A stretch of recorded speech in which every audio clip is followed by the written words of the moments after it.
glad that you weren't at the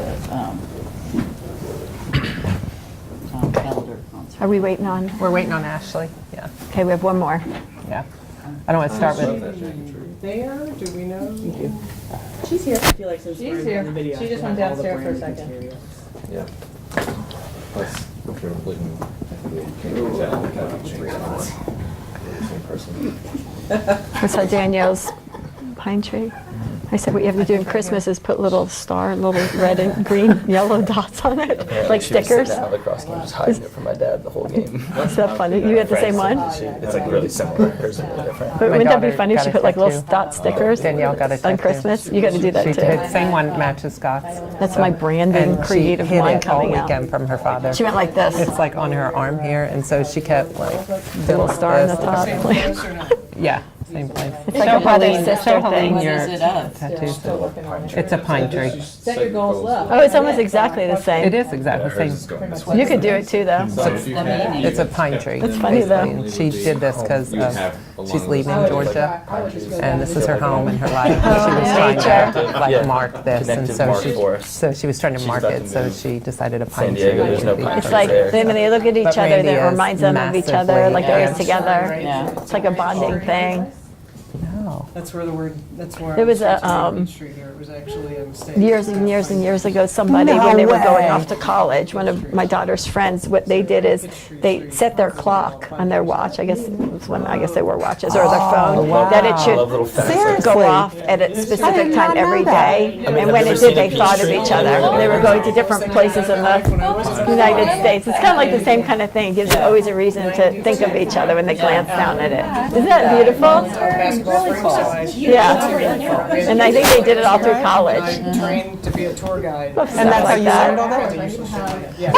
What's that? I'm like that too. I love like useless Atlanta information.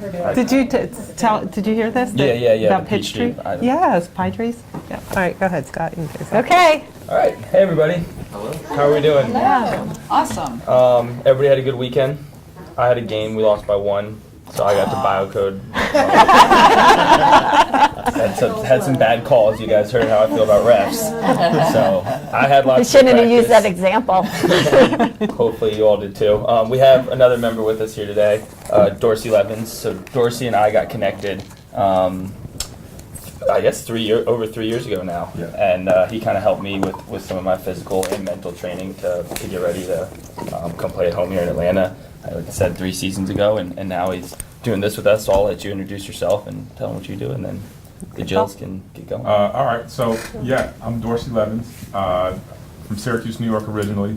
Went to, where are you from? Well, I'm not from, but I went to Syracuse. You Okay. did. Nice. I didn't know that, I was Danielle. born on campus, basically, which is why I didn't go to Syracuse University. So I went to Notre Dame at first for 2 years, and I transferred to Georgia Tech and finished here. Played 11 years in the NFL. Now I have a speed and agility company. I'm also an actor, and this is my newest venture. I'm still in training currently, and Scott and I are going to take this in a sports direction. And I'm sure you guys, if you're a basketball freak, a lot of this stuff will translate. You can see how it could work in the sports world for players and coaches as well. So here we are. I'm excited to get started again and have some fun. Good to be here. Yeah. And Dorsey's, it's great to have Dorsey and Scott because Jill and I have been doing this work for 5 years. Well, her forever, me really for 5 years. And the examples or how you apply it, are fresher for them, and so I think that they really are helpful when we're into day 2 especially. We're really trying to put this into action and look at real life situations and how this gets applied and used. So I think some of their stories are fun to hear and you'll enjoy them and appreciate them. So Yeah, it's interesting about Dorsey because he has mental toughness. You can't be a Super Bowl champion, Hall of Famer, without mental toughness. And he said when he started, you could tell him the story, but when he started learning the biocodes, it really gave a practical real life strategy to take everything that he was doing on the field and even metaphorically, right? You could talk to that because that's such a powerful thought. It's strange. And I don't believe in coincidences. I think everything happens for a reason.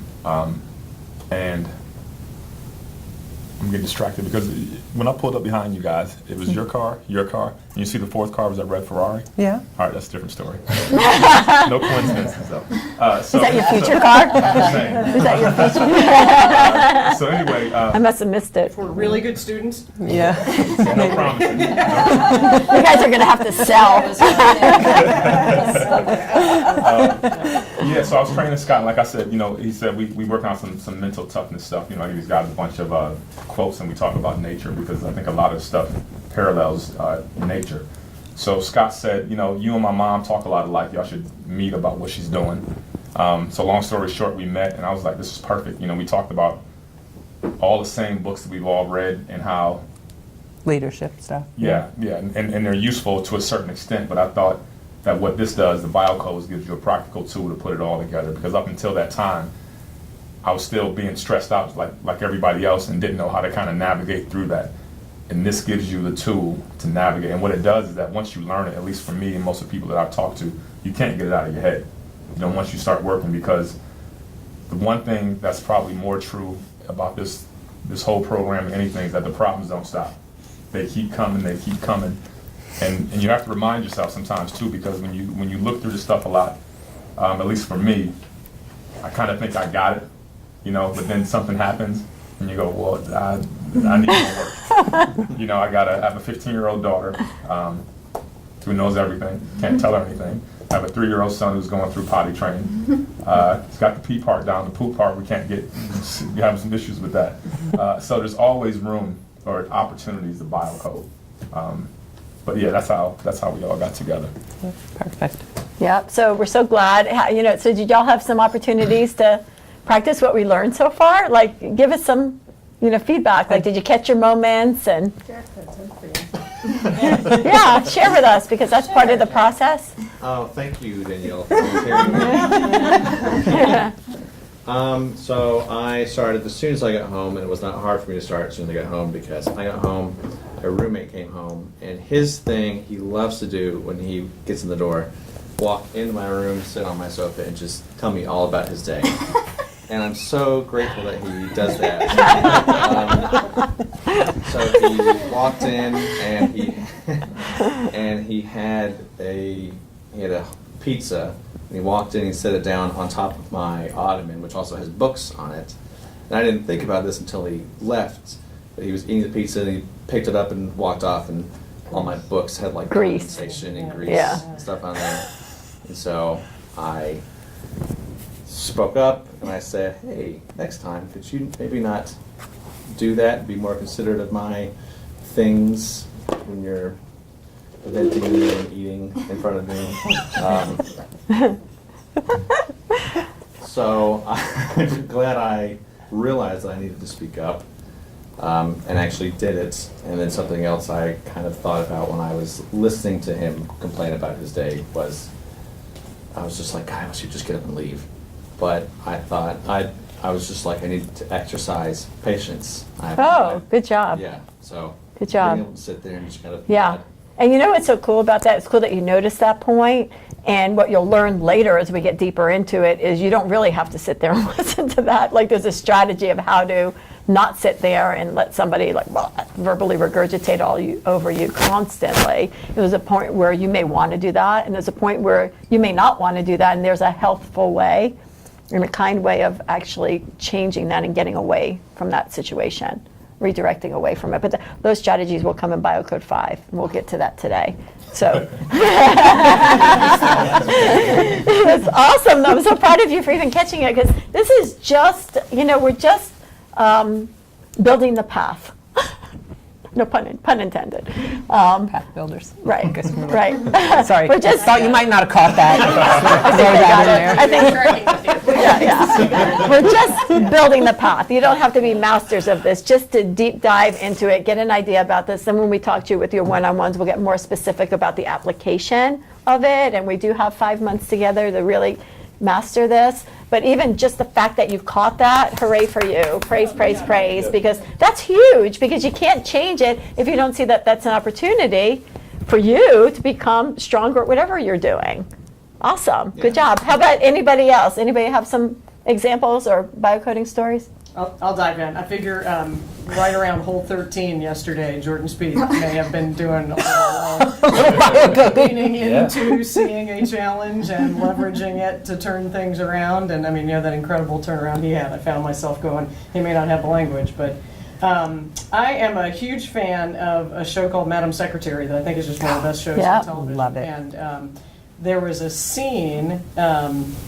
I was watching on Sunday morning, and there was a scene where the Secretary of State and her husband, who's a CIA agent, are in the Oval Office, and he announces that he's going to be basically going to Syria and being in harm's way, and didn't tell his wife. Ahead of It time. would probably be inappropriate for you to tell the Secretary of State, but in her view, he didn't tell His wife. his wife that he was going to be doing this. And it really made me laugh. They got outside the door, she starts railing on him, and he said, "I'm so sorry that you felt ambushed." And I found myself going, Biocoded. He didn't take it being personally. in that moment, Yeah. she's losing it, and he And just he didn't said, get "I'm duped Support up. sorry You without that feel that way. defending. That's And I was like, totally that's biocoding. my- They know it. They saw it. But that's true. Yeah. That's Yeah. brilliant. Good that you saw that, because sometimes you could see it in your own life, and a lot of times you could see it on TV. You could see it in other people's lives. You could see it in traffic. I mean, there's more than just you and your own brain ways of practicing biocodes, even with TV. Like, I see those moments. That's why I love watching shows like The Bachelor, because it's all watching human behavior. You could see where those opportunities were had they biocoded, how things might have had a different conversation. So from that perspective, I really enjoy things like that. So that's awesome that you saw that. It is a great show. So how about you? How did it go? Well, of course, this was fresh on my mind when I got home, right? So Yes. I was thinking about it, of course, in the car, trying to be patient. Said that a couple times on the way home, and I'm only 6 miles away, so that was a little frustrating.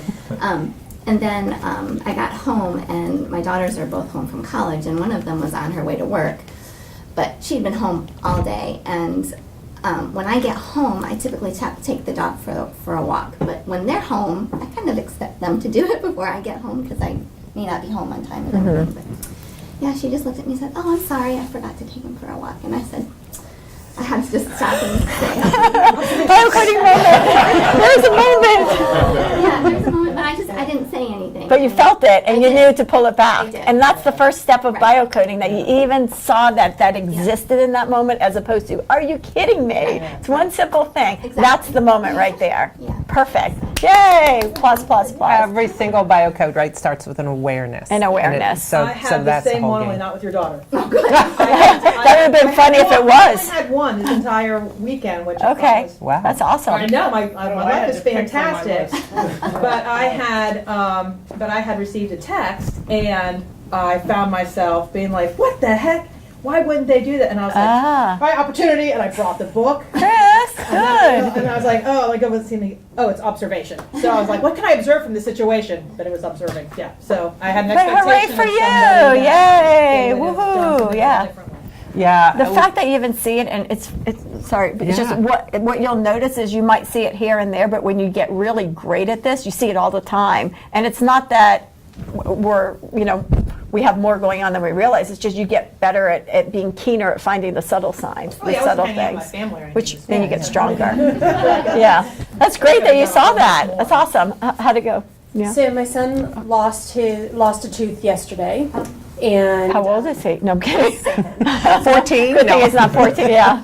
and normal bedtime routine. They go to sleep. Both my kids go to sleep at 7:30. Doors are closed. Yeah. That's it. Well, he came out multiple times course. last night, and I was practicing my patience, because I knew that it wasn't. He was having this anxiety. I Aw. was trying to think about what the issue. Remind you of was. my story, huh? With my kids at nighttime. Yeah. He was very anxious about the tooth fairy coming. So he It's like could she's not- a stranger. could not Did she have to fall come in asleep. my So room? Normally, my reaction would be to jump and be like, "Get back into your room, go to sleep." I understood that there was I thought about it. Awesome. Understood that there was an underlying Look at her. issue that was going on there, and we Girl, worked through it. good We went to bed job. until 11:30 last night, but It's okay. We worked through it. But you were more patient and you were more empathetic towards him, that he had a problem. It wasn't about you trying to control the situation. It was more, how could I be more understanding to a kid that's a little scared right now? When you change the way you see things, the things you see start to change. So instead of like, just this, just that, now it's like, wow, my kid's a little weak right now. What could I do to help? And that changes everything. You were going to say something. Yeah, I don't remember. I'm always going to say something. Okay. So we'll move on. Yeah. Okay. I exercised all my patience on my kids, and I didn't have any left for my husband. That's great. Asking me what I was writing down, and I was like, all my pain points. And I was like, you're all of them. And then I repeated. And so that was difficult. Singing it to him. Such as low. Awareness. Ashley, Darcy has a story so similar with the one with the ex-wife, that she was all your pain points, how it was bothering you, and then after a while. Yeah. So I was like you know, because, you know, when you're in a long-term relationship, most of your problems are because of the person you're with. Or that's what we assume anyway. So I go on this rant, and I'm telling Jill how illogical she was and how unreasonable she was, and it was just ridiculous. And you know, I got all these great points, and I'm waiting for her to go, yeah, you're right. And she goes, yeah, but that's you not being able to deal with her. It has nothing to do with her. And I was like, yeah, okay. And then it kind of all came together, because it's not about them, it's about me and how I respond to what they bring to the table. Yeah, he seemed excited about the idea that this would help me be more Of course. with him. Because most people like to be with people that are more pleasant and handle stress better than stressed out people. I mean, So we all I want can't what's good. resist telling this story. So we were with a senior group in New York City last week, and so you got 15 high-end consultants, you know, sitting around the table, and this head of strategy for the whole company, woman, probably, how would you Darcy say, will Tina? remember the story. Tina, remember Tina? 30-something years old, maybe 38, 39, under 40, I think, but probably in that ballpark, but a powerhouse, like go. So she's talking about her husband, too, and she says, well, you know, he's wrong half the time, or I'm wrong, but we fight, and then we make up, and isn't that the way it is? Don't all strong couples fight and make up? And Jill goes, well, I think most people would rather just have a nice dinner and see a movie. She goes, I think I need extra sessions. She goes, I think I might need to add on a few more individual coaching sessions. So anyway. But we all want that. We just don't really have a tool about how to go about that, because it's real. That energy and that frustration is so real. But we were really never taught what to do with that. So what do? It's like, either try to stop it, make it wrong, or be the victim. Or, you know, there's not a lot of strategy involved in that until now. Yeah, good. Good. So, Trudy, did you have yeah. anything happen? Well, I guess my points were about messes. And if you look at my office, you wouldn't know that my house is pretty pristine.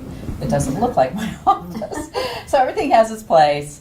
I had two situations on Friday. This one's kind of funny. Friday, 2 glasses of wine on the patio outside, bio codes in hand, and I decided to share with my husband the bio code so we could all learn together. So I can fix him too. Okay, maybe. So anyway, it was so funny because we're going through it, and he goes and flips like this 2 crystal glasses. He breaks one of the crystal glasses that goes, you know, onto the patio, glass everywhere. And you were so excited for that opportunity. And I was Exactly. So I'm sitting in my head counting, like, how many do we have left of those? But it was a small thing, easy to pick up. But then practice patience. So Acceptance. adding to Yeah. that, on Saturday, 2 little kids in our family, they're 6, almost 7, and 9, are at my house all Saturday, and they're fairly new to being in our home, and I don't know how they had sticky fingers everywhere. One of them decides to play the baby grand piano, has jam all over his fingers. Puts Sounds a like your 7 story Up- with the pizza. Yeah, puts Same. a 7-Up bottle on top of the piano, and I'm seeing all this, and I'm like, ah! But I want them to come back.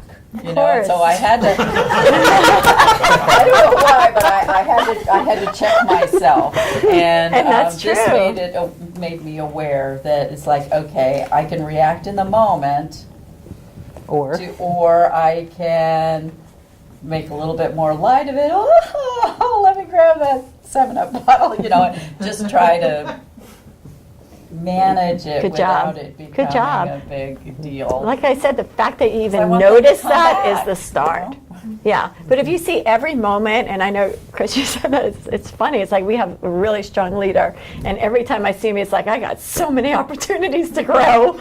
But point is, it's the pain points that are the opportunities. That's what the program is about, because nobody needs help when things are going well, period. So, I mean, it's so true. Life's going to push against you. Kids are going to put sticky things on important items, and it's how you go about that, because you can't control that in that moment. You can control it for the next moment. You have awareness, but you can control how you want to go about having that conversation, which is a lot more pleasant than, are you kidding me? Yeah. Right? So good job, Vero. What kind of, Oh, she thought she got away. yeah, skipped over her. She's like, good. So I was helping some friends of mine move this weekend, so I had probably more opportunities than I even noticed. A lot of them went by. oh my God, like fishing, right? Yeah, but one thing that really made me very stressed at the time was Saturday. That was the day before we were going to help them move, and they were moving in with my sister and I. We just rented a house together, all Nice. 4 of us. And so one of the people messages me, is like, hey, I might want to stay at the house tonight because I'm having a fight with her boyfriend. So I'm like, I just signed a 2-year lease with you people. I'm on the verge of breaking up right now. I was just very stressed at the moment. But they do not appear to be on the verge of breakup. But even if they were, understanding that you're separate and distinct from that, that's them, and you're going to be around, whether it's that or a job thing going on or a client. I mean, this is life. These things are there, and the stronger you could be in relation to that, the healthier. I mean, you're going to have a lot less stress in your body. You'll be able to look at it I objectively, resisted the not urge take it to personally. tell them what they need to do with their life. Well, that's huge. That's gigantic. That's huge. You hit pause on the advice button. Good job. Which was Man, you really guys learned great. a lot in a half a day. I mean, I Yeah. applaud y'all. Yeah, Seriously. Well, I wanted to thank you for your story about practicing trust, because I have a bad habit of when I hear a loud noise, Yeah. already extrapolating to exactly what the disaster is that has transpired. And, you know, it was so tiny, but I was downstairs, I heard something upstairs, and I thought to myself, okay, that's bad, and I'm really hoping Clyde isn't dead. And, you know, but I mean, it was just a split second, but I did the Practice okay. stress. Yeah, that's awesome. And isn't it amazing how quickly things go from like, oh, everything's fine, to like the house is caving. My husband just fell off the side of the roof, and like in 1 second it happens, then it comes back very quickly. And that's why the low goal and play your weakness is so important, because moments change and they change fast. And biocoding is about what you miss. When you miss it, when you notice like, oh, I got that one, well, that's great. Well, when you miss it, to try better for the next time. So it has to be a very quick, in the moment goal. Has to be, because the next moment you're gonna be a rock star, and the next minute someone's falling off this, you know, the balcony, and the next minute she's in a ditch, and the next minute we're like, oh, we're fine again. Moments move, and they move very fast behaviorally, right? So this is great. I think y'all did phenomenal Yeah, that's for a half impressive. day. That's pretty impressive to me. Yeah? Well, and I think what you're getting, and we mentioned it before, and I look at you when I say that, because I always thinking about the gym metaphor of driving by the gym and watching people work out every day and feeling like, I got that. Like, oh yeah, I know what exercise. But the so important thing is to keep remembering that practice is what it's all about. It's remembering that you're supposed to biocode. And what Dorsey said a minute ago, which I love, is once you actually really learn this, and then we start getting into more and more scenarios and situations where y'all just get to throw something on the table, the more it's just going to stick in your head, and then it's going to become a habit, and then you're just going to be doing it all the time anyway, because it'd be hard to forget that you now know that you're supposed to pause and separate yourself, and so it'll become a habit. So it is a muscle building or practice building body of work, much more so than an intellectual, like read 3 books kind of learning that we're doing. Yeah, it's just like anything else. The more you do it, the better you're going to become at what you do. You're a basketball fan. If you can't hit a jump shot, what do? You shoot more jump shots and you get better. It's the same thing. When you're in the gym, in those moments, you got to work on your jump shot, and that's it. That's how you get better. It's the same thing here. You got 5 different bio codes. Once a pain point is triggered, you're going to pick one, and it's going to happen really fast. And then you'll practice in the moment. And then over time, you'll realize that the stuff that used to stress you out a lot stresses you out a little less. And then I'm hoping eventually it'll all just go away. It doesn't go away, it just changes. Yeah. It just changes. You just get better at it. What's going to change is right. It's my It feels ability, different. my ability to handle the stressful situations. Right. Yeah. Right. When you think about the BioCode system, why it works, why I feel like it's so impactful in leaders, because it is a coaching, but it's a training, which is much harder than just coaching, because we're teaching you how to do this yourself so it could be sustainable within yourself. It's like we joke around and we look at our clients and we say, our job is to get rid of you. And we mean that in the nicest way, because if you could be independent, healthy people doing this on your own without us, then you're always building capacity upon yourself forever, till God willing 101 plus. And that's the whole concept of it, is to create independent, healthy, strong people that could handle life and have a tool to work on themselves along the way so we could keep growing. And I'm excited that y'all are doing this, because you're really grasping it. You're doing phenomenal for a half day. I'll just straight up say that. You really are doing phenomenal. So let's do a high level review of what we learned, just to make sure, because again, we want to make sure you're learning it and that you're using the tool to the best of your ability. So BioCode 1, what's the main idea in BioCode 1? Just the big idea. I'm responsible. Right, and to what? When you're involved in a stressful situation, Separate yourself from. exactly. Bring it back to you, because you're the only athlete in the gym. And our focus, at least mine was, along the way, was if somebody else would get themselves together, or if you would just shut up, or if you would just, then I would be fine, because I'm fine. You're messing, you're the one who's messed up. Because, I'm a type A, highly independent, self-sufficient person that gets stuff done. And when people around me aren't, I'm like, well, you're the problem. You need to just do this, that, or the other. With biocoding, all the responsibility is on me, because everybody doesn't have to be a Scott Ratliff or a Dorsey Levin. And if we want to run with them, they're going to have to slow down to our speed, period. And it's the same thing behaviorally, that because you are fast, strong leaders that can get a lot of things done, and you work with other people, you got to slow down to their level, because you're going to beat up a lot of people along the way if you don't. Does that make sense? So it's understanding yourself and being your best self, but it's also understanding others and how do you bring them along. And that's really important for high-powered professionals. And that lesson is missed a lot. And then we just blame others, or we make them wrong, or we judge them, or say they don't get it, or so forth. So BioCode and again, 1. not to be confused, clearly, as leaders and managers and even team leads or people who have a responsibility to get something done with others, there clearly are situations and opportunities where you have to correct or redirect somebody's performance, right? So we're not saying separate yourself from the problem, and if people are screwing up and not getting their jobs done, that you just walk away and be okay with that by any stretch of the imagination, right? That's clearly something you have to be able to do effectively. What this will teach you to do, however, is to enter into that conversation in the most highly productive and functional way, that they are likely to hear what you're telling them they need to do and what the gaps are and how to correct, as opposed to the way we might enter into it otherwise, which is simply to get very frustrated and aggravated at people and then, attack the person in some way, or be ineffective in how we deliver that coaching to somebody else, particularly when performance falls below the line. Remember, the biggest idea is, if this is stability, it's not really bending, how could we as leaders of life, here, there, anywhere, be stable in the chaos without letting it push us over? And if it pushes you over, you still have to deal with the chaos. You still have to deal with the crazy. You still have to deal with the things and the problems that aren't going well. but your ability to be stable and functional in it is the game changer.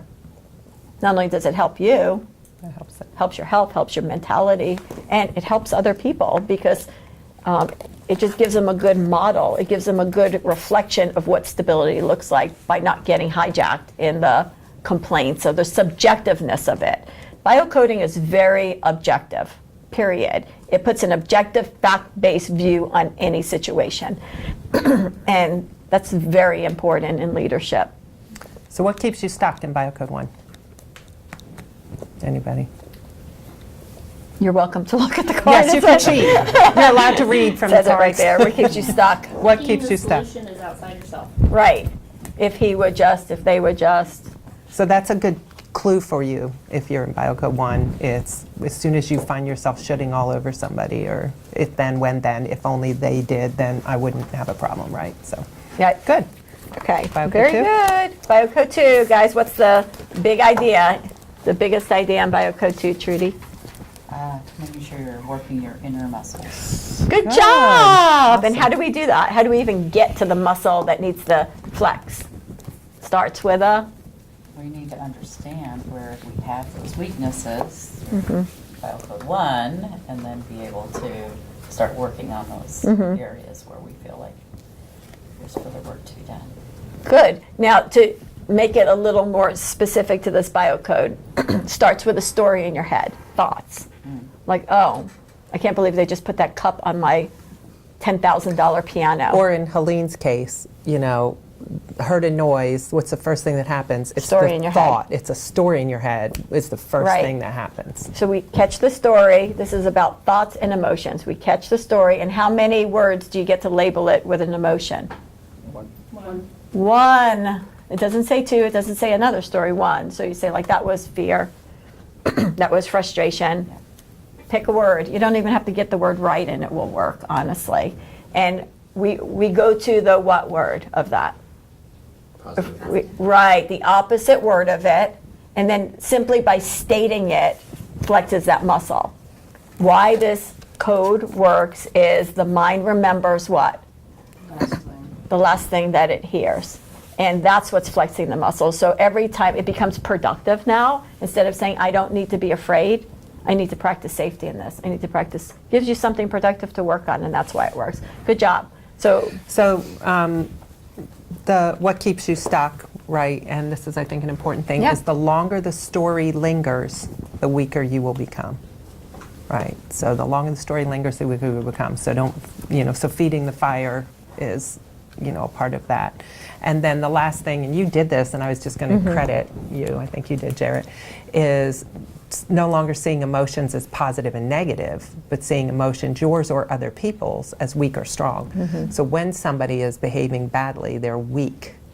It's not like, if you train yourself to look at them and see that they're weak in that moment as opposed to positive and negative, it will help you have a dot more compassion for how to navigate a person who's behaving really dysfunctionally. It'll give you a little more space for how to interact with that person. emotional agility or strength doesn't come with age or stage. And you have some people that look very strong, they're well-spoken, they got big titles and everything, but internally they're flailing. They're in kindergarten internally. So we have to go to the level of what happened, the habit, The not fact. what they should have known better.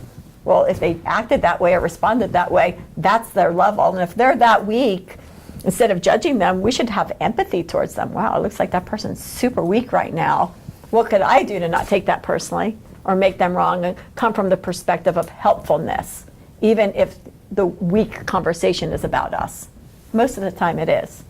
You didn't this, and why didn't you get that, or whatever. So to not take that personally and to see it through a level of, like Jill said, compassion and empathy of a weakness, not a meanness, right? There we go. So does anybody have any other questions about Biocode 2? Because that's a big one. And what you'll find when we start doing your individuals and we start doing some of the group sessions, you'll start seeing, how layered this is, and how you, with real life examples, you can see how to practice this. So it'll get even more clear Yeah. when we get into it. So, So with the theme of consistency, Scott, why don't you, do Biocode 3 again? yeah, Sure. Yeah. Biocode 3, the goal is to observe when emotions are elevated and to know when it is most beneficial to talk, to walk, or to listen. What keeps you stuck in Biocode 3 is feeding the fire or trying to problem solve when your emotions are elevated. So, as we talked about, Biocode 3 is all about just recognizing, and what I think is important here, what got me stuck here too, is not that you can be stable and you can be excited. So it's not a, just like we're talking about with positive, negative, it's not a positive, negative, it's stable or unstable. And that's something I talked a lot about with games. It's like good plays happen and you get excited and you get momentum. Is that me being unstable or is that just me being excited? And what I've learned is you can still be excited or emotions can be elevated to a certain extent within that kind of stable realm. But it's that the tool here is figuring out when it is unstable and then not interacting with your problems or with others when you're in that. Well, and I'm laughing because state. yesterday I forget the acronym you guys were using, which everybody seemed to know. Right, that one. yeah, Right. I already What is forgot. Say it one more So time. it's a It's RBF. RBF. What is that? Resting bitch face. Like people that Do you have- know They that? have that resting No, bitch. look at that See, smile. we He never doesn't know heard what it that either. is. This is a young thing. See, Dorsey, this is where your age is showing. Maybe you're, or you don't hang around with enough young people in this age. But anyway, the point about this, back to Biocode 3, is that somebody's personality may just be their personality, which may be unattractive or whatever it is, but they may well be stable. So you can still be interacting with them. So it's not about you can only problem solve when people are nice. You know, that's really not what we're saying here. But you can only problem solve when that person and you are stable. Anybody have an opportunity to catch Biocode 3? When they feel like something hit them and they start getting a little wobbly? Like, oh, I'm getting a little emotionally like rocked by what somebody said or did. Did anyone have any of that? Well, not specifically on Friday, like this past Friday, but this is a routine. Other situations, where he yeah. comes in every day and kind of complains to me about his day. I feel less like I need to, like, oh, well, I'm sorry you really hate your job, or I'm sorry you're really doing this. How about doing this? I just listen because I know he needs to just Vent. let it all out. Hope he leaves. So I can go to bed. So an important thing on Biocode 3 is you'll notice the second thing that keeps you stuck is not noticing that you got emotionally hijacked. And that was huge for me because I'm a pretty like contained person. I think I kind of keep it inside the rails most of the time. But when you are like that, the truth of that is you can totally fake yourself out into thinking you got it when what's going on inside of you is you're really rattled. You know, you're not necessarily shown on the outside. So for me, a lot of Biocode 3 was like catching, wait, in that moment or in this moment I'm in right now, I'm not stable. Like I'm amped up, even if I'm not showing that outwardly. So I think that's an important thing to catch too, is you may be in a situation and you're in a meeting or something's happening and then you're starting to push, you're starting to get like aggressive about what you're doing or you're over the top. It's noticing like maybe you need to step back, like maybe something really did trigger you and you're just not acknowledging it in yourself. So that's a nuance example, like say where you start doing this a little bit, you'll start noticing those nuances. And that changed everything for me because now I catch it sooner. Like I know what it feels like when I'm triggered. Like now I know what that feels like to get hijacked. So I feel it sooner and I catch it sooner.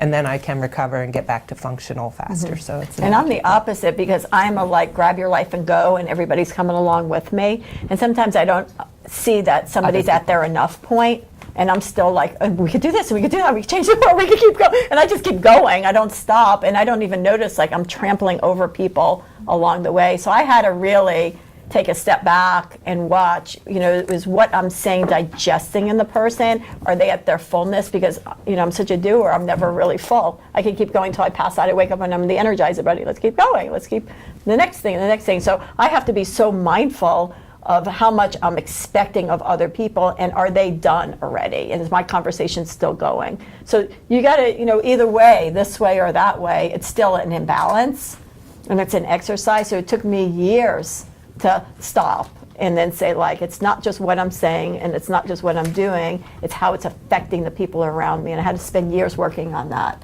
because I want to keep going, which is fine. It's all in good nature and all in good intention, but you know, if people are like fainting around me, it's not so wonderful. Does that make sense? And I know y'all are very strong people in this room as well, so you might have noticed that as well in yourselves of wanting to keep going, not realizing there's a pause going on there. And it doesn't take much of a pause, just a little bit for people to recover and then go 60 back. seconds, right? Could be 60 15. seconds. Yes. It could be, and it really could be. All right. Okay, so we're all good, we're clear with Biocode 1, 2, and 3. Okay, now we left you at Biocode 4, but we want to go through it a little more thoroughly because this one is a harder one, but yet it's probably the most impactful one of all of them because communication is the biggest challenge we have, a breakdown of communication all day, every day. And we're always in conversation. You know, the way that we transport ourselves through life is what we say and what we do. Right? So the talk codes and the walk codes are so important as we interact with other people that we want to, let's start over with Biocode 4 today and run through it. So you want to take that one, Jill? Yeah, so the goal again, well, does anybody remember from yesterday? Let me just do a checkpoint. So what did you guys take from our brief introduction of Biocode 4 yesterday? Anybody? Well, and forget about saying it exactly this way, but what did you take from that? Anything? Anybody grab anything from that? Help people with their communication. Don't assume people know how to say what they want. Perfect. Right. Perfect. Translate it for 'em. Perfect. Right. So effective communication is a gift you're going to give back to people, not because they've earned it or deserved it, but simply because it's going to make you more effective and to get done what you want to and have productive relationships, and it's going to help other people. And It's unconditional. it's unconditional. It's like the tree giving oxygen, right? And one comment about Biocode 4 that I want to mention is we have a notion about relationships. And a lot of times we write the word down and have you pick the word inside the word relationships. So if you look at the word relationships, in the middle of the word it says elation. And the truth is, relationships are intended to elate, to elevate you and others, you and the person you're interacting with. And here's a good point. We asked Dorsey, I remember one time, how many of your relationships are actually deflationships with some of the people in your life, right? And these are the people you care most about, but we actually inadvertently, take the relationship down because of our inability to communicate effectively, our collective inability to communicate effectively with Across each other. differences. So relationships are always, one, you to you to other people, and you to life. And the whole game we're playing is to take all that up to the highest level we can function at. So learning this skill, again, will help you just to have more functional relationships with everybody, but especially with the people you actually really care about that you don't really want to be having a deep relationship with, like your spouse or your children Yeah. or somebody you love in your family or your friends. Have you ever noticed that sometimes we're nicer to like the lady at the clerk at the grocery store than we are to our own partner? It's When like- we get stressed, And especially. they're so much more important, but yet when we're stressed, we don't know how to deal with that on a day-to-day basis. It's like, and here's the person where we may not see the rest of our lives, and we're so much kinder to them. So we got to learn how to start doing that at home with the people that matter to us most. Like, these are our people, and we need to learn how to relate to them in that relationship that doesn't go away. It just stays. That's why it's harder. It's a harder gym because it's a constant. It doesn't ever go away. Home is harder than work. Work is an intermittent. You come and you go, you come and you go. You don't bring it all with you. But home, it's like you again and again and again in that same conversation. So it's like that's where you're in CrossFit as opposed to, let's go for a jog here and there. But the clerk is like, just like, oh, hi.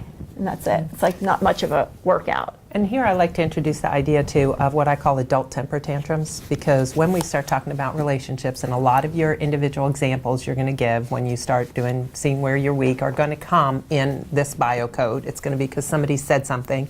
Life was really good until somebody said something, and then you're off the rails. And so what happens when somebody says something, or when we get triggered by somebody else because of their bad behavior, bad words, or bad conduct, we like to have what I call adult temper tantrums in how we interact with other people, which means because they said it that way, or because they're wrong, or because they triggered me, I'm going to punish you in some way, or I'm going to, I'm going to be, I'm going to be aggressive back to you. protect. I'm going to prove, protect, or justify.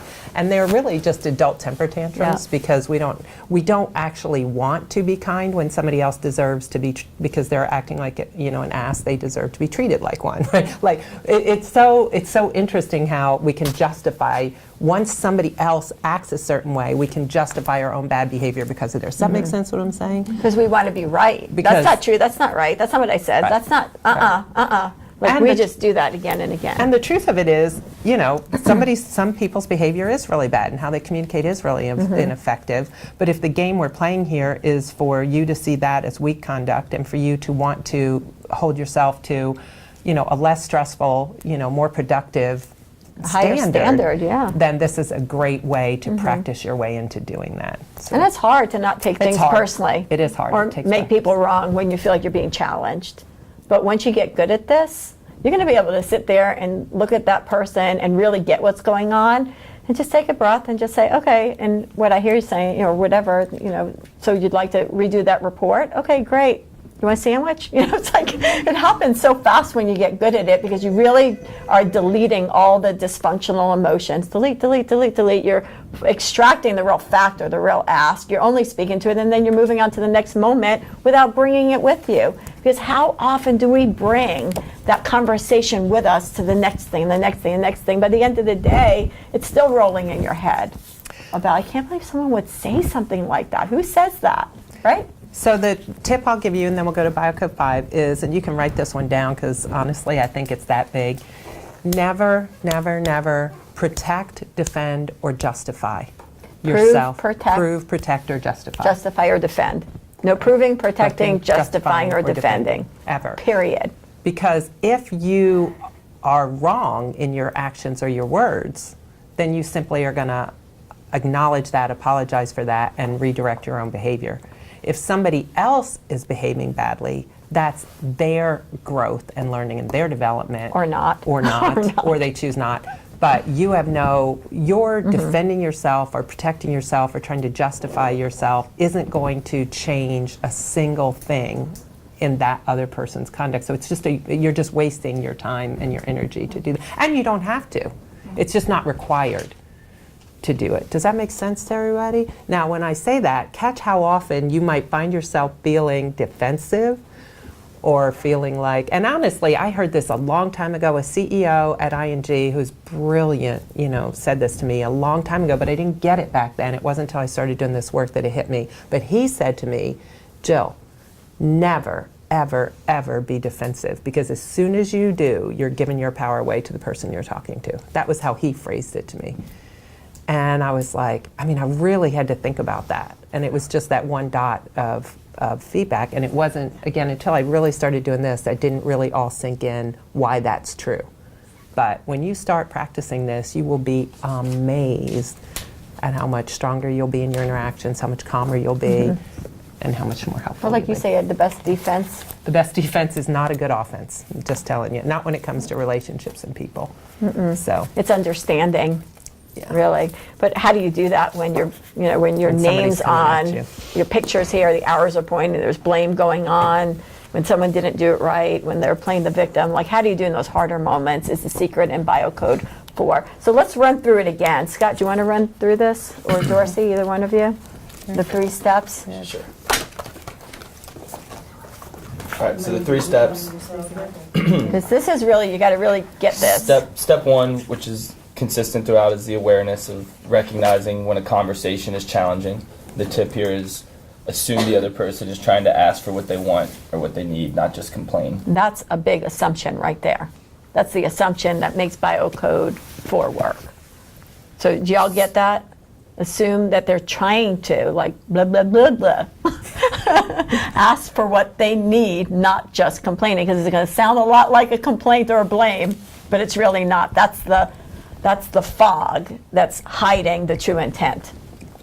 The step 2 is the adjust, and that's to find the underlying good intention, to silently translate the weaker words into stronger words. So take the I want, I'd like, or I'd prefer, instead of you need to, or you don't, or you aren't, or you shouldn't, one of those. Step 3 is the action, and that's respond to your translated words as if they were said that way originally. practice putting the message back out in better words than it came in. And that's the metaphor that I really like there, is the spinning the straw to gold. Taking a winner's straw and spinning it back out as gold. So we'll give an example of this. Me and Dorsey are going to play a little game. So he's going to blame me for something, say, Jill, you're not doing it right, or whatever. Just hit me with your, just Hit me with your best Hit me shot. with your best shot right there, metaphorically. Yeah, because she'll be on the floor if you do. Like a little weakling over I don't here. care how strong she is, she's going down. I definitely will not wobble, I'll fall down. All right. You're driving like a maniac. You're gonna kill us.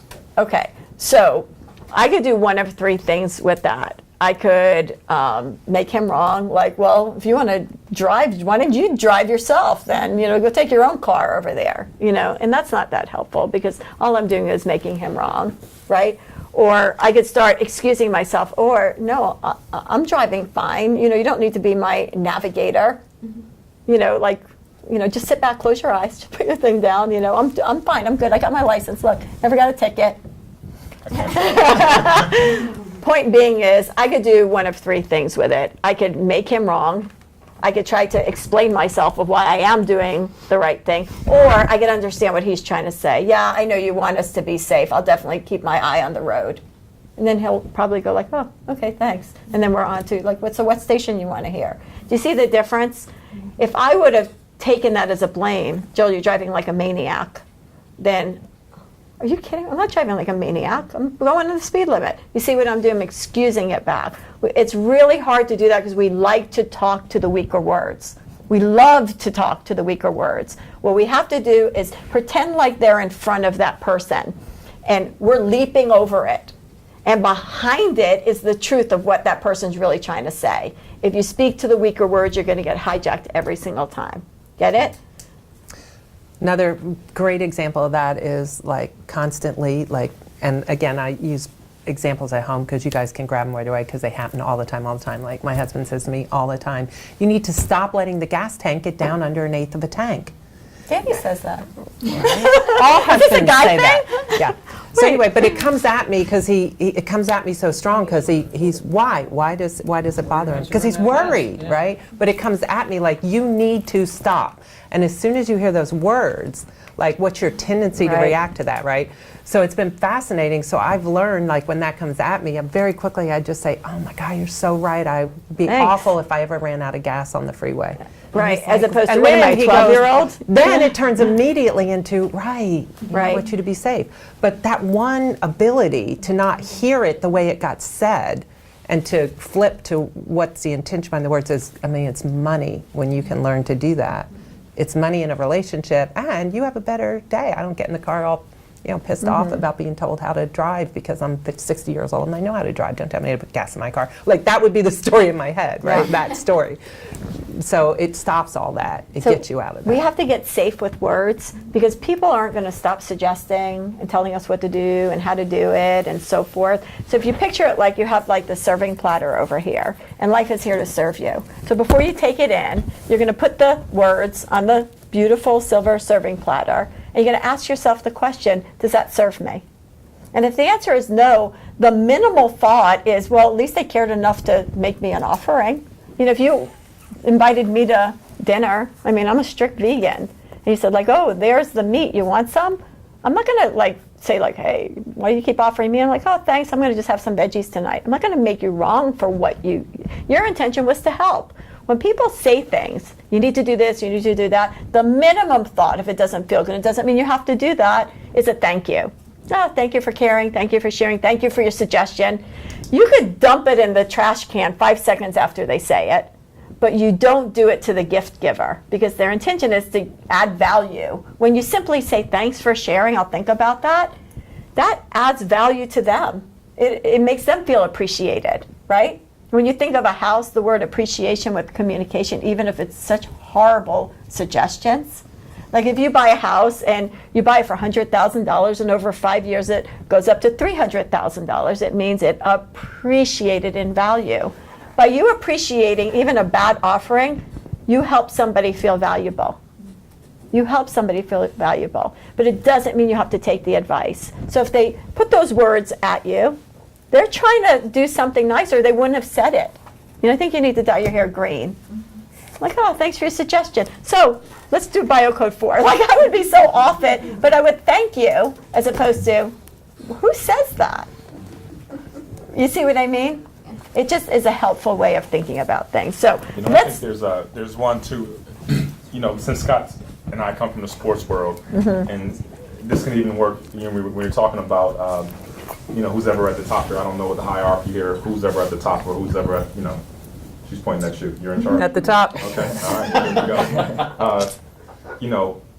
For you, the way you communicate with people when you want things done, the way I look at it is through the eyes of a coach. And one of the things I always tell Scott, even when I train Scott, I'm never going to yell at you. I think that just does, it's not an effective way. I never like being yelled at, so why am I going to yell at somebody? So when I was at Notre Dame, Lou Holtz was our football coach. And our left guard was just getting destroyed by the defensive tackle. I don't know if you guys know anything about football. Dr. Jill knows absolutely nothing about football. And I love to give them football analogies. You're the only one? All right. Probably Scott, too. I dabble. And Jill. Okay. All right. So, anyway, this guy was just having a hard day. He wasn't blocking the guy. He couldn't block the guy because the guy was better than him. So, Lou starts screaming and hollering, and he's like, all right, everybody line up. Everybody line up. He took the left guard out. And he's like, all right, run the play. So another guard tries to run in. He goes, no, stay out. He's like, we're going to run with nobody right there in that position. And the point, so we ran the play, the running back got killed because we were going live. And the point he was trying to make was, well, what he said to him, he's like, you see, there's no difference than when you're in there and when you're not in there. And he humiliated him in front of everybody who was there. And we all felt bad for the guy. And it's like, there's definitely a way more effective way to get that point across. This guy knows what's going on. Why don't you pull him to the side and go, listen, we really need you to play better. And if you can't play better, then we're going to have to replace you. And you have that conversation as a leader. You don't want to hurt anybody's feelings, right? But you want it to be a win-win for everybody. Here's what needs to be done. If you don't do it, then we're going to have to make some changes. That's just the way it is. But you can say that in that way without taking a guy out in front of his peers and embarrassing him and humiliating him. You know what I mean? So I guess that's when you're talking to them. Just And that happens all the time in the business world where leaders are talking and barking orders at their people. I mean, you see that all over the place. I mean, you're all in the mentorship program, profession. And the reason why they need all this help is because that's a hard environment to be in. I mean, it could get cutthroat, and they have to be able to hold their own in an environment like that because a lot of leaders do that.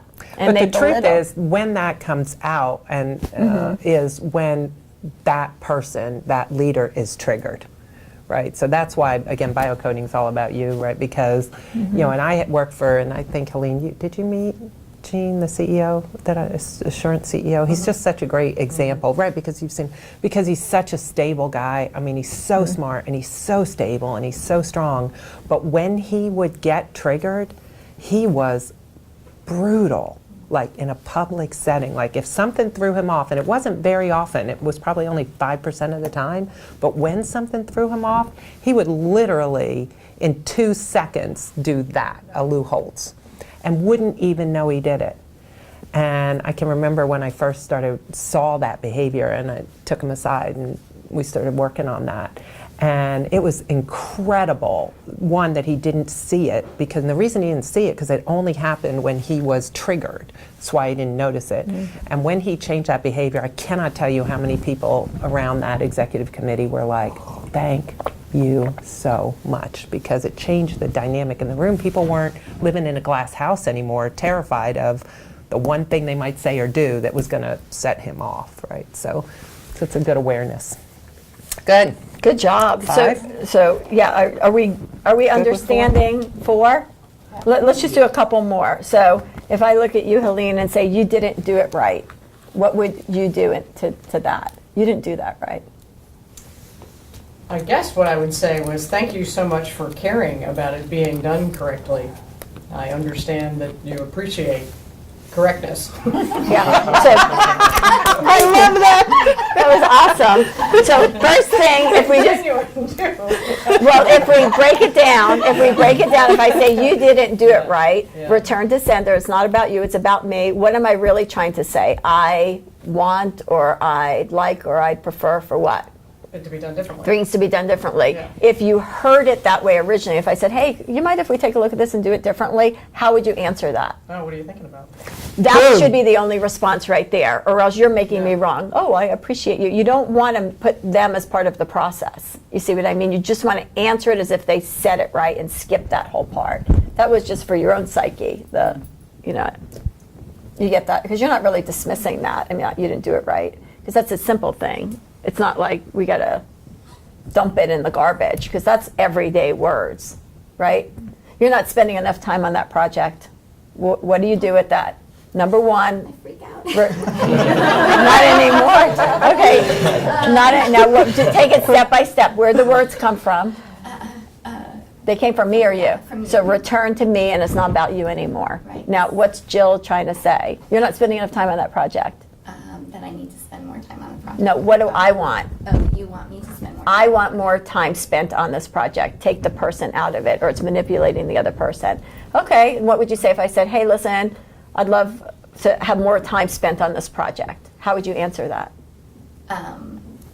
I will start spending more time on this project. That's it, done. Or Next. you might say, What's not can you getting help done? me, or you. Yeah, what's not getting Yeah, done? what's not getting Let's done. look at it Or can you help together. me shift priorities? Because if you want more time on that project, I definitely Then I want have to to spend take more this time off, on it. the So Achieva help off, me and I'll think get about to what- that. Right.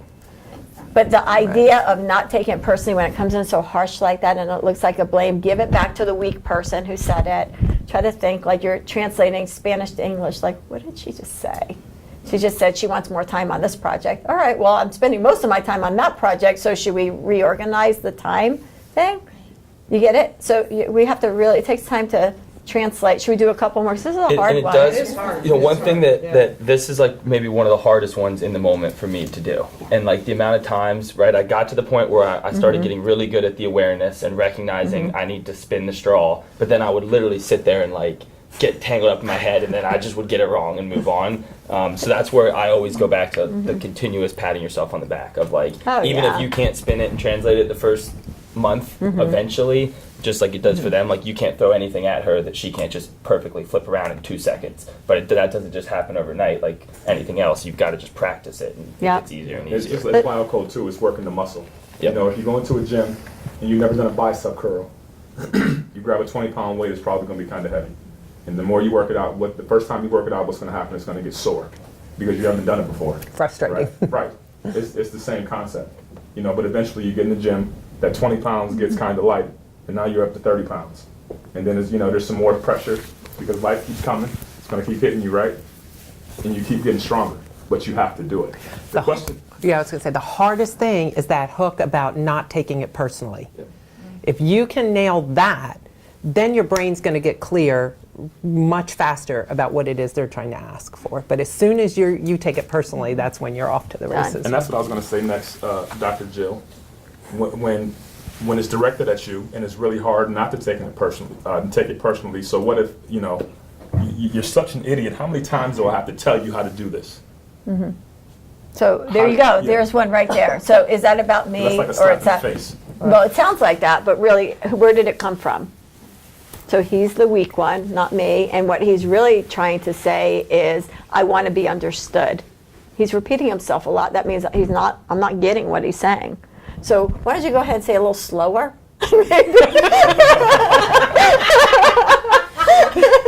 Maybe we'll write it down and make a picture around it so I can get it. But you see, I'm being, sarcastic, but obviously. But you see, it's about, he wants to be understood.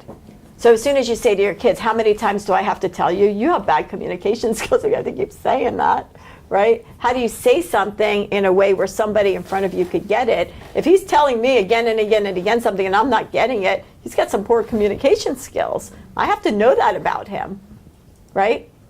But that's my challenge, is to translate that, not his. But when somebody calls you an idiot, like that's tough, right? It's hard not to take It's hard not to take Right. personally, but I But will we tell don't you. wanna take it But if you personally. You're the idiot. But see, if you understand this, if you understand the fact that this person who speaks like that, the entire world's an idiot. Like I Oh, of hate course. to break it to you, but it really isn't about you, because that person's going to talk that way to anybody anytime he's frustrated or doesn't get what he wants or doesn't feel understood. He's going to put the problem over there. So the truth is, when somebody says that, even though, again, Jill said, your name's on it, your face is on it, it's coming right at you. Right. The truth is not that about he's you. upset and triggered, and when you are upset, words lie. Because he will say that to somebody he loves, right? And then he'll come back. As soon as he calms down and realizes that there was a mistake or it was his mistake, what's he going to do? I'm so sorry, I didn't mean to say that to you. You know, we're good, right? Like, and then meanwhile, you're walking around with a knife stuck in your gut because of his Like, why words, did and you it was say that to never me? I about didn't do that. It was never anything. about you anyway. Right. See So that? that's 4 or it's 3? Well, all of them are a little overlap. It's This a is little word, overlap. when words sting, But when words typically, come a lot at of you. times, words come at you. And then when you get people are rattled. emotionally elevated. Yeah. And then so that's where It's all, they're that's why it's a interacting. system. You'll learn how to like bring it all Bounce together. between 'em. Like now in that moment, if he was charged, I would see that he said those words, plus he was charged. This is definitely not a good time to have that conversation. I would go get a glass of water and I'll say, I'm sorry, like choking. I need I'll some be water. right I'll back. And then I'm going to say, get myself centered. I'll give him time to get centered. Then I'll come back and I'll say, like, wait, could you say that again? Because I really want to understand what you were going at there. Because it's important. Then I would take some paper and just start writing it down. Make sure he felt, is this what we were talking about? Like, And to when- make sure he sees that I get And it. when you love somebody and you know them and you know they love you and they speak bad because they're upset and they say something hurtful, you give them a bye because you're like, oh, they were upset, they didn't mean it, like you get over it. Even if you got triggered the moment, you get over it. But we give people we don't know no such grace. Like if you don't have a relationship or you don't know them and somebody speaks that way to you, they're just a jerk forever in life, everything they do, and you want nothing to do with them. And if we treated the people close to us that way, every time somebody got triggered and said something badly, none of us would have any relationships worth Yeah. investing When in. emotions run high, words lie. lie. They do lie. It's like the example of it's beautiful Sunday and I have like a list of things to do from like now until Wednesday and I have to get it all done on Sunday and I'm taking the kids here and there and I got to go to the grocery store and I have a million things to do and I want to do all of these things, right? Husband sitting on the couch is a made up story and watching the football games, watching Green Bay Packers, watching the running back just go right through it. And I said, hey, did I get that right? Much better. Yeah. So, and I was like, hey, could you just do me one small favor? We're having people over for dinner tonight. I'm going to make a beautiful dinner. I'll go to the grocery store and do everything. All you got to do is just empty the dishwasher. And Danny's like, sure, I got you, right? So here's 5 hours go by. I just did a bazillion things and more. I walk in, it's laying on the couch. I look over the dishwasher and I'm like, you've got to be kidding me. What? It's Sunday. It's my day off. I asked you for one simple. You can't even. You know what? This is crazy. I don't have to take this anymore. You never do anything around here. At that point, who's really talking about strategies around dishes? I'm talking about disappointments. I'm talking about, like, that's it. I hate you. Get out of my life. And then, you calm down. You come back. And I said, when I said I hate you and get out of my life, what I really meant was, can we think of a strategy about emptying dishes? It's like we get so lost in the emotion of disappointment and fallen expectations that we just start taking everything personally and we blow up the stories. We turn it into something so much more than it is. And then we feel bad about it and say, when I said I hate you and I want a divorce, I really meant like, hey, can we just work together around the house? We do that all the time because we don't understand Biocode 3, getting, like Helene said, getting caught into the emotion of it. In that moment, if I walked in and that wasn't done, I would have been emotionally charged. And I couldn't have Biocoded 4 have a conversation. I was already too upset. I would have turned it into a whole different conversation, not about chores. Does that make sense? So all the biocodes work together. They're not singular. They're all interactive. That's why it's a system. You need all of them. So is this translation process is going to take some time. If you're triggered, it's virtually impossible to do Biocode 4. No way. So if you're triggered, the first you thing do you have to do is Biocode 3. Biocode 3. Don't say anything. Hit the Zip it, pause and that's button. hard. Hold, step away, come up with like something you have to go do. Yep. Then when you get yourself centered, then you can go back and do Biocode 4 and say, what was that person really trying to say? And then you can respond. But if Yeah. you're triggered in the moment, there's no way you're No way. going to be doing that. So if you're like, yeah, go ahead. So if you know that you're triggered and the person's like chasing you, to Do people chase you? yeah, Are they over 5? Okay. like I need some space. Yeah, but you can't say I need some space because that's the problem, right? Yeah, So, but you're going to learn that in Biocode 5. First of all, if it's a dynamic in a house, we have to set a rule change. That's different. We're going to have to say like, hey, I'm learning this leadership program, so I'm learning how to only talk in the calm, so don't take it personally if things get heated and I walk away. It's an exercise that Helena's enforcing. Blame it on her. That's like me, yeah. But bottom line is we have to have a rule change, or he's used to that dance with you. and the other thing you can do is when you know you need space and you're walking away, the trick is how you exit. Like you Right. have And to you'll learn that exit at without 5. blaming the person that Right. you need to get away from them. You have to find a way to exit making it about Because you. as soon as you say, I need space, what That's you're really about basically them. saying is, I need space from you. from you.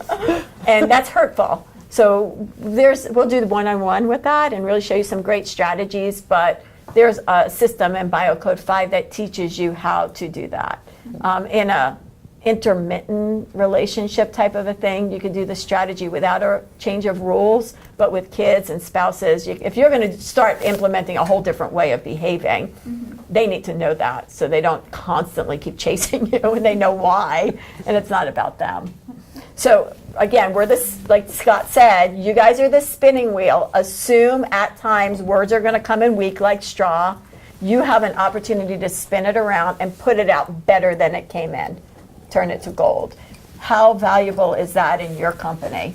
I mean, this is everything for your company. This is all about mentorship, is how do you deal with stress? How do you deal with people problems? How do you deal with uncertainty? I mean, that's how you deal with it, is not taking things personally and understanding true intent and not getting rattled by it and put it out better. That's strong leadership. Well, It's not very only that, powerful. but clients, right? I can't tell you in the session in New York last week how many of the examples were clients, what I'll call clients behaving badly. Well, they're clients, they're paying you. So do you just suck it up? Do you just eat that? Are you supposed to just be treated badly and go, thank you, can I have another? Well, no. I mean, that's, diminishing yourself. But does that mean you blame your clients, make them wrong, say you're not going to work with them anymore? Well, that's probably not a good strategy either if you want to get paid and, grow your business. So you got to figure out the strategies that and that's are deeper. help Right. you help them. That's Those are deeper. issues. And did you ever notice if one person in the conversation is calmer, it really kind of dissipates it, because you can't argue with someone that doesn't argue back? It really helps the situation. Then they realize that whatever they're saying, they have to live with that if you're not going with it. As soon as you go with it, then it's that. You just lowered yourself to the level of the problem. But if they're unstable, you're just observing and listening and staying functional, they have to stay with that crazy behavior. And it gives them opportunity to perhaps, if they want to, take a look at that. So should we do Biocode 5? Do you want to Do that? give a go at Biocode 5? Now this is new. They haven't done this yet. Okay, so Biocode 5 is the walk codes, and it's blue because of the color of the ocean or the sea, whichever you choose. So the goal here is to keep your focus forward by being fluid, flexible, and changing quickly when things are not going according to plan, which happens a lot, right? How many times do we make plans and it just doesn't work out the way we plan? But if you think about your plan, and you go back to Biocode 2, we talk about not expecting anything, right? You practice what? Observance, right? Yeah, we So- didn't do that yet, but you could show them that. Yeah. We did Biocode 2. Yeah, but right? we didn't do the difference between expectation and observation. Okay, all right. So yeah, I mean, I'm getting ahead of myself. I did that week. I did this week. You already did it. Chris is already on it. Yeah. So your new perspective is that life is always here to help guide you. If you don't make the changes needed, life will do it for you. Yeah, you guys don't know a lot about football. I'm going to give you the example about the Super Bowl and the Falcons. I did it You did it? on Friday. Okay. You guys remember what I was talking about in the halftime? Quicker to accept. Yeah, all right, perfect. So we're on the same page. Awareness is the first step always, right? Observe if you're stuck in a situation. Whenever you feel trapped, rejected, or excluded, stop and notice the door is closed. All right, how do you adjust? Consider other choices to help you move forward. Trust a new direction will ultimately lead you to a better outcome than you can see today. Step 3, and this is probably my favorite in Biocode 5, is practice redirecting away from things that don't serve you without taking anything personally or making anybody wrong. It also goes back to your platter analogy. You know, if you don't want it, then redirect and go another way. Another thing here too is, I always give the example of Scott. So we were at the trail one day, and I was complaining, and obviously Scott didn't want to hear it, and he had already done some biocode work. So he redirected the conversation in a way, and I don't remember exactly what happened. So I'm complaining, and maybe Scott goes, "Hey, did you see what happened in the Golden State game last night?" And then the whole conversation just changed, and the whole vibe changed. And I remember thinking to myself, what the fuck just happened? How do we get there? Yeah, I was like, and it changed my whole mood immediately. And I just felt, I kind of felt like I violated a little bit. I was like, he just, I don't know how what just happened? He did it so smooth, and there was no, I still to this day, it kind of baffles me a little bit, because I remember even when I left that day, I was like, what did he, how did he do that? But I was like, that's a good tool to have, then when we come to find out this is what, what happens. One of the things I do when I try to redirect from people I don't want to be around, or situations I don't want to be around, you always have things to do, right? I instead of lying, which a lot of us do, and I'm guilty of it as well, you make up an excuse of why you have to go. Don't you always have emails to return? Don't you always have something left to do? So why don't you just tell a person, you know what, I'd love to have this conversation, but I got some emails I got to throw back, so let's pick up this some other time, and we'll go from there. Just redirect without making the other person wrong. Just going in a different direction, whether it be a conversation or a situation physically where you don't want to, if somebody's chasing you, maybe, listen, I'm going to go in the office for a while, shut the door, answer some emails. What you do when you get in there is up to you. But you're in there by yourself, right?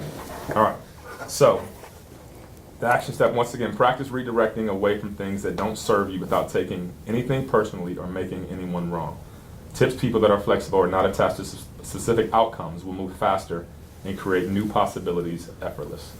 Do the next right thing anyway.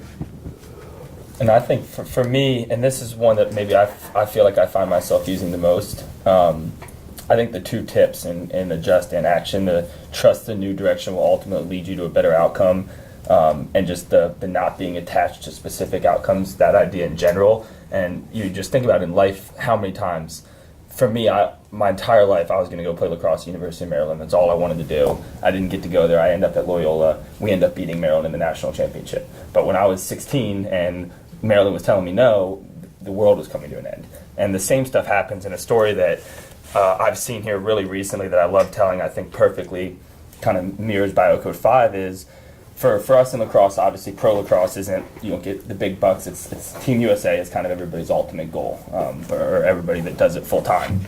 And I've got two teammates that are both really high level players and have been all-stars and kind of had this expectation to be considered for Team USA. And when they come out with the first list of, so they'll start with 70 and eventually they cut it down to 20 or whatever for the World Games.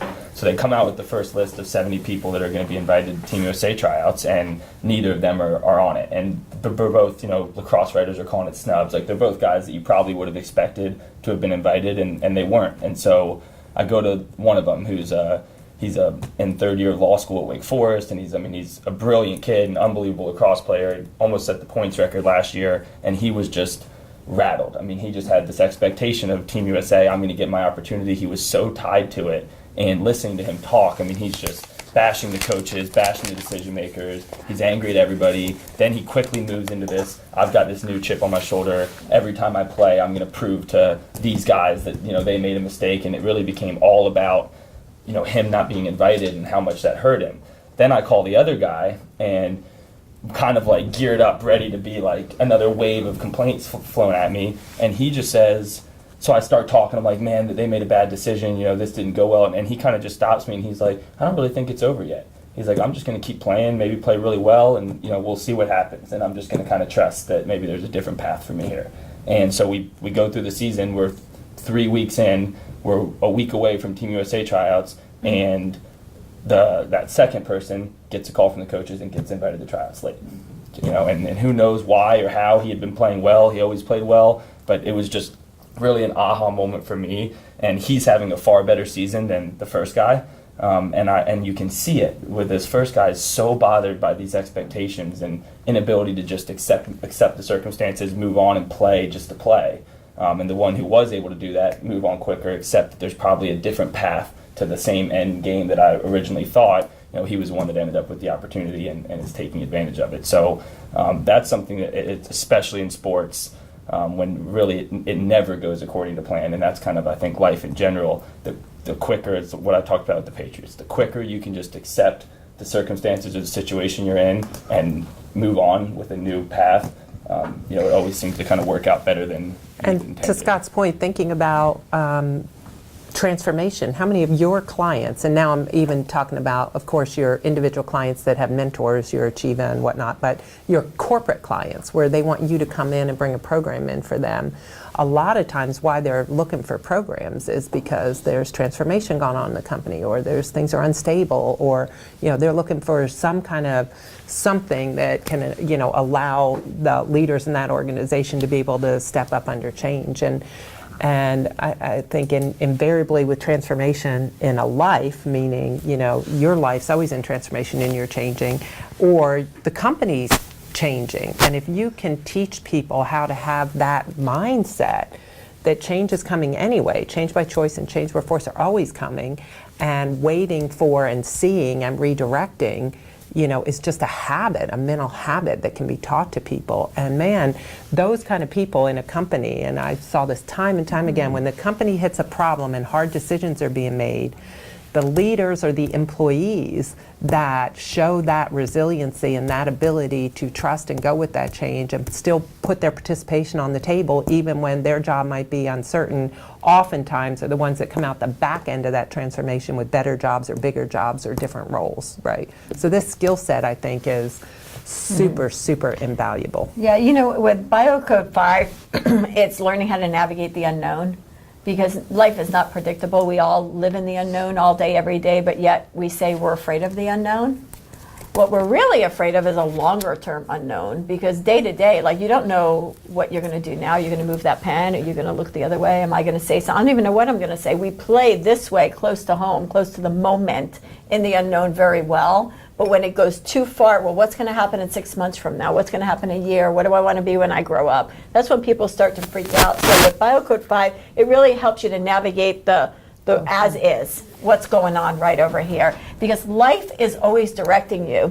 So again, if we make a positive assumption that life is in your favor, and it's always drawing you towards your highest and best, well, you couldn't get there if doors didn't close, right? Like, how many streets did we take on the way here that were not really directly related to being here? There's more no's than there are yeses. There's more turns than there are the arrival of it. And there's more problems than there are solutions. It's being okay in the unknown to keep working it and working and working it. So in order to do that, we can't have an expectation to an outcome. You might have an intention, like, we're going to be the best company on this planet. And I believe that you are. So we have that intention, but as soon as we put that intention out there, we got to drop all expectations to outcome, become fluid and flexible, and change on a dime again and again and again, whatever it takes, because the answers are coming, but the changes are coming from unexpected places and surprises. It's always movable, and if you can't work in change, then you can't grow an organization like this, period. So we're good at doing this in so many other areas in our life, except when we feel vulnerable around, oh, I got to get that deal. If I don't get that deal, then that's going to be reflective of me on my job. That means there's a one-way energy with an expectation on it. But I say we need to learn, like in BioCode 5, a two-way energy. Either that's good or it's okay. If that works, that's great. If not, I wonder what will. If that's the place we go, if not, I wonder what will work. To constantly be moving. You get that? The choices around without getting stopped at the last no. Don't get stopped at the last stop sign. If that's not open, then I wonder if this. If that's not the client, then I wonder who is. If you know life's always bringing you there, you get excited. And you know who knows how to do this best? Kids. Kids during the Easter egg hunt, right? So we know the gifts are all out there, and every year they're under a specific tree. And the kids know that their gifts are out there. They're ready to find it. Because how do we know? We put them there. They're in the eggs. There's a little change in the candies and everything, the little marshmallow bunnies, right? They're in there. We go on your mark, get set, go. And all the kids run to the tree because they're always under that one tree and it's not there. Do you think the kids go, oh my God, I was expecting that. What am I going to do now? This sucks. I don't want to do the Easter egg hunt anymore. Within a blink of a second, if it's not there, maybe it's there. If it's not there, maybe it's there. If it's not there, maybe it's there. The strongest leaders of the world, the strongest leaders are the ones that know how to change on a dime and have no attachments. They observe what's in front of them, they make a choice, and they do the next right thing again and again and again. They're so flexible in their moves. Same thing with athletics. Either way, I mean, could you? Yeah, you know, and even last week in New York, I was thinking about this story right here. You know who does, there's no rejection, there's only direction and redirection really good? My drunk friends. Really. What? We were at a sports bar, and one of my, and by the way, so I spent Friday, you know, we spent Thursday and Friday with the Jills doing the bio codes at North Highland. So I went out Friday night, and my friend drove up from Syracuse, really, really good friend of mine, childhood friend, one of my best friends. And he got lit. So I went through the whole bio code, you know, because he was drunk, and he was standing on me. I almost got kicked out of a bar. It was bad. But I go to bio code 5, and that we were kind of raised in a sports bar, and he was low, so we could see him, and it was good because I had to keep an eye on him because it was almost like we were babysitting him. And he went from woman to woman, and they just rejected him. And then he went, and he didn't bat an eye. And we're sitting there. That's hysterical. That's hysterical. About 3/4 around the way before somebody said okay, and he sat down and he had a drink with her. But he got rejected. I was like, look at him, just look at him. But he was just fearless. He was like, right. No, okay, fine. And he went to the very next woman, not like I want to go. I'm like, not everybody on this side is already Wasn't being picky. rejected for the first 3 women. But He didn't care. And that's great for sales because, especially with you in sales, no means go. No means go. If it's not that client, it's the next one. If it's not that person, it's the next one. I mean, the quicker you can get to where you're going, not what you're going away from, you're going to win. Biocode 5 teaches you that there's no such thing as rejection. It's either direction or redirection. Direction or redirection. It's either that, great, we'll keep going. If not, then it's this. Or what could it be? You're in the unknown. Well, and you guys, honestly, entrepreneurial companies, and Helena and I talk about this, you know, a fair amount, but you're growing, and you constantly have the challenge of, do I add resources, you know, when I have the business, or do I have to add the resources to, you know, get the business? Like, you're always in the unknown. You're always making decisions. You're always having to redirect. You try new programs, you put them out there. Do they work? Do they not work? And so when you're in an environment of change like this, or growth, or, you know, anything other than just, you know, you have widgets on an assembly line and everybody knows the jobs are predictable, then you've got continuous improvement strategies and all kinds of things. But so much of business today, and certainly at Path Builders, you're in the unknown every day, all day. You start out in the morning and you think you're going to do this or work on this, and then new information comes in at 11 o'clock, and you guys all have to shift. You got to change quick. And you have to be comfortable with that, because that's as it should be. You should expect that kind of uncertainty when you're growing a business as fast as you guys are, and you're having to constantly shift resources and new opportunities show up and don't show up. So if you have a whole team here at Path Builders and you all get that that's normal, and you don't get attached to, but you said, you know, this was supposed to get done this way by 2 o'clock. Well, I know I said that this morning, and now we have new information, so let's readjust. Yep. So if you already know that that's to be expected, then, you know, your mindset, when you change the way you see things, the things you see begin to say, and then your mindset changes, and then you become a really agile, you know, responsive person. And when you build that muscle and you build it in your workplace here every day, then that muscle is going to apply to how you interact with your clients too, and it's going to apply to how you interact at home. So does that make sense? Yeah, this is a game changer for business, no question, no period, especially in an organization like yours. You got to be able to move things, change things, not be attached to things. You're going to do something, you're going to put all your time and energy into it. Somebody's going to go, wait, instead of that, let's do that. You got to go with it quickly, or talk to it, either way, but it still has to be a flexible, movable. It's always changing. It has to always change in order to grow, because life is all about change. I mean, even a leaf knows when to change, right? So we got to know how to do that with our everyday lives. The only way we're going to do that is to have no expectations to outcome and be very flexible in the model, be willing to change on a dime. without taking anything personally or making anyone wrong. Keep focusing on what we're focusing on and keep going with it. So that's a powerful skill set. Would you all agree in your organization that would be a powerful skill set? So Yeah, I so don't want to derail us and Yeah. you No, take jump this in. conversation off. This No. is this topic is the first one where I've started to just have my antenna go up from a gender standpoint. Since there's so much Yeah. research around the fact that women ruminate on change and mistakes much more than our male counterparts do, does that lend itself to the fact that 5 may be harder for women? Oh, I think it's, well, for it's one. a person. Yeah, I was going to say, just like clearly, I would say the answer is yes, if we know that certain personality traits are more common in women than men, and that this tags that one that way, then I would say as a female, then this would be one you really want to be aware of, because, you and I have talked so much about diversity that you know, that the fact that diversity issues are real issues is not the problem.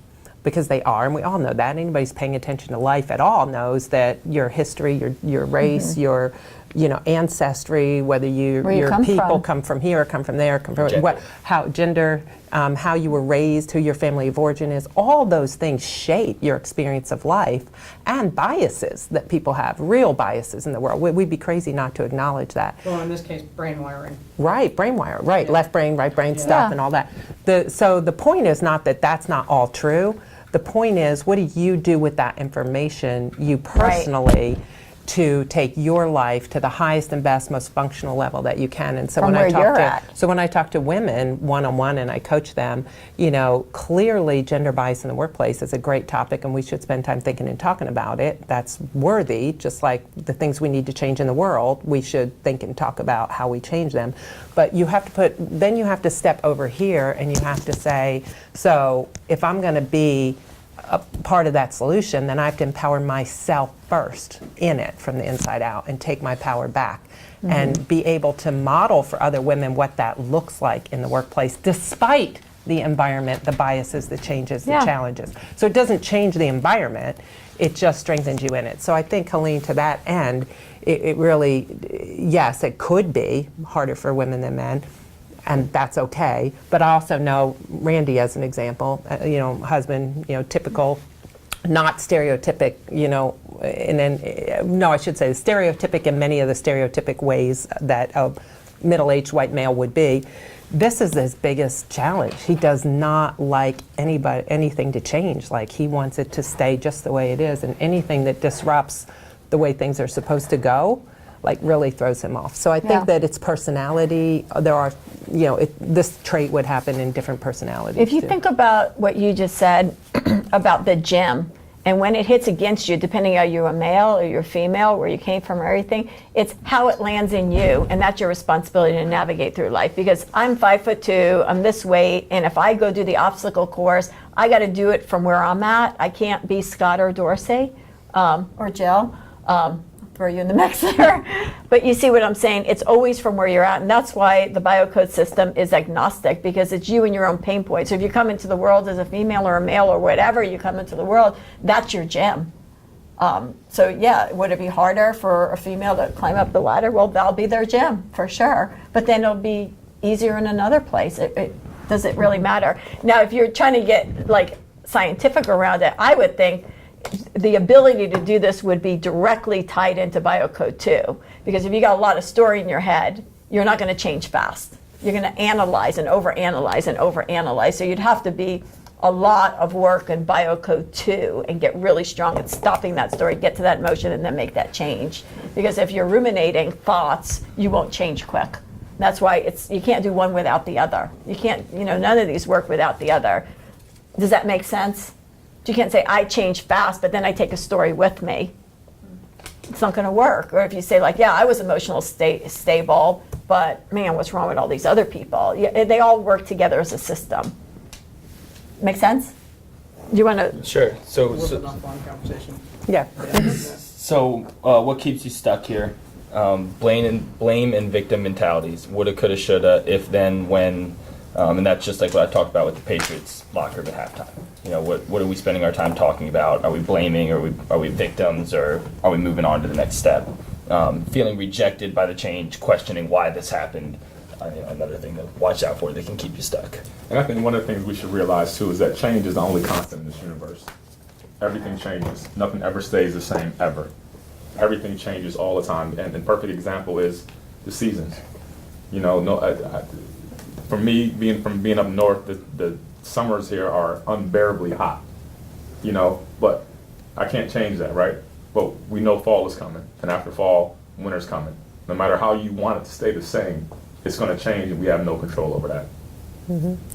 Yeah, I think this is just a fact. This is just a fact of life. You got to deal with change. Change by force is coming. Yeah, life is, and we do to nature, but life is like a river. And even if you can't see it, and even if you feel like your life is stable, like you finally hit a plateau and you're stable, I call that the part of the river where you're just floating in the inner tube and the water's so calm you barely feel like you're moving. Right? You've been in times of your life where it feels like that. It's gentle, it's calm, you're having a good time. And then you hear a roar and you start, realizing around the corner is the next, rapid. And when you hit the rapids, when water hits the rapids, it keeps going forward. And yeah, it's crazy and you're all over the place, but you keep moving forward. And I think that, accepting that change, no matter what you feel or how you're wired or who you are, but accepting that change is a part of life and you don't get to control everything. There's a lot of other players in the game of life that are going to impact your life and you don't get to control that. So making peace with that and seeing that or learning to look at that in a different way and befriending change and being able to not get stuck or stopped at stop signs or disappointments or things that didn't go according to plan is just a skill set that can take any life, any human being to a higher level of peace in their life. We call it rapid rebound, and it's a skill set of your ability when setbacks come, and they will, absolutely. How fast can you turn a setback into a comeback? And that's oftentimes what we say to people, because if the idea is the setback shouldn't have happened, then you're going to stay stuck for a much longer time, and not move your life forward. So you got to learn to take setbacks and spin them, right? Spin them into comebacks and consider options and go forward. And it is, I guess, at the end of the day, all the things we're teaching here are skill sets. So anybody can learn to do it. If you just decide that it would serve you to learn that skill set. So they're all skill sets as opposed to ideologies or perspectives. They're just skill sets. So I'm going to do two quick things of Biocode 5 just to anchor in it a little bit more. So something gets in our way like a boulder, and we're the stream of consciousness, and we think like that's in our way because we're trying to get over there. But really, that boulder, the water would do what? It would just flow around it. What it does is it redirects the path, because what you need in the unknown is over there, not over there, and life is helping bring you there. So if you realize that that boulder is helping you to redirect your path and get your attention to where it needs to go, not where you thought it was supposed to go, then you're going to get like the Easter egg hunt. You're going to get more excited about where you're going than what you're going away from. And that's a powerful skill set. And the very last one I want to just go over with you before we take a quick break, and then we'll have you guys start throwing in some problems and we'll biocode, is this picture right over here. So we have on our team another professional athlete who's a golfer, right? So again, I know nothing about golf, so I'll just give you a golf analogy. Since you know nothing about Since I know nothing about golf. But let's just say that I have an intention that I'm a golfer, and I know what the idea is. I have the skill set, I got the clubs, I got the ball, I know I'm supposed to get it in that hole over there. I could see what I want, and it seems so obvious that if I just hit this ball into that hole, then I'm going to get everything I want. Intention equals results, right? So what do? We take a swing at it, right? We get up, we take a swing, and we go like this, and there it is in the brush over there. We're like, what? I don't get it. Like, I was supposed to get that deal, have a great conversation. Everything was supposed to be perfect. I see it right over there, but every time I get a go at it, it looks like I'm so far away from my goal. So what do? We try it again, and we're like, what? I don't get it. It looks like we're so far away from our goal, right? But then another Scott, we only stick with the same names. We're hiring another Dorsey in a little while. So Scott, another Scott Campbell, professional golfer, let's just say he came in and he'd say, Jill, go ahead and hit the ball again. And I go like this. And he goes, oh, here's what you need to do. Take your shoulder and move it a millimeter in like that. Just like that. And I go like this, right on the green. Meaning, small change in self creates huge change in results. Like a protractor, a little change over here creates a big result. I don't want you to focus on how far you are away from your goals. I want you to keep doing the next right thing. Keep making those small changes, and I guarantee you the results will effortlessly come along with it. That's a lot of BioCode 5. Makes it a lot simple. Does that make sense? So how about a 5-minute break for you guys to recenter, and then we're going to just keep going, keep this party going. Then when we start, like, let's say we'll just start getting more and more Interactive. examples, and then you'll see, you know, kind of how to piece these all things But together. you guys are doing great. Yeah. I mean, y'all feeling great about it? I mean, seriously doing great. Getting through a lot. Yeah. So what time is it? Okay, so Yeah, it's we'll have 3:45. perfect. Okay, so like 10 Take till. a 10-minute break. Yeah. 10 till. So the problem is your golf swing looks like a baseball swing. I know, it's so Gotta bad. get those arms straight. So bad. I was like, do I stand up? Do I just do this? Like, what am I doing? Another sports thing I don't know anything about. I'll take gymnastics for 500, please. It is what it is. They just couldn't get hold of Peter, so they kept calling me. So we're trying to wrap up at 5 We're gonna or try 4:30. to, yeah, like This is shoot for, perfect. yeah, Oh, this would Yeah. give us yeah. It should work plenty, great. a good half hour or more for them to problem solve and then break out into. So what we're trying to do is wrap up a half hour before and then get everybody scheduled for the one-on-ones right here and now. Cool. Good, they're doing great. Hey, Scott. Oh, you ready for me? Man, born ready.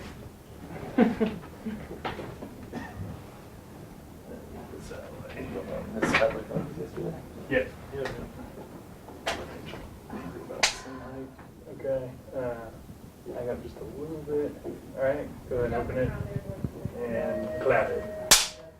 That's ever. Yeah, that was strong. That was the best ever. Thank you, sir. I just find it so fun how we're